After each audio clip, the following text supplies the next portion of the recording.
Papalo na nga ang pinakamataas ever na presyo ng langis dahil sa tuloy-tuloy na tensyon sa gitnang silangan. Kaya naman ang isang netizen na ito may naisip na mainam na paraan para tuluyang makatipid sa pagkonsumo ng petrolyo. Huwag ka na sumamat, balang gasolina! Mamalik din naman agad ako! Mabili lang ako ng pangulam! Ay ano ka na eh! Huwag ka na sumama! Papasalubungan ko na lang ikaw! Ay ano ka na? Ano ka na? Nakakagalit ka, nanggigigil sa'yo eh!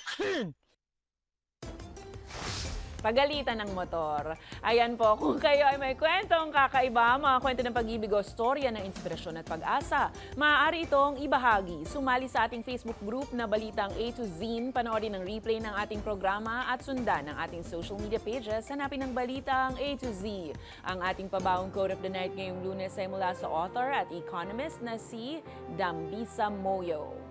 Ang sabi niya, ang ayuda ay naging bahagi na ng problema, hindi ng solusyon.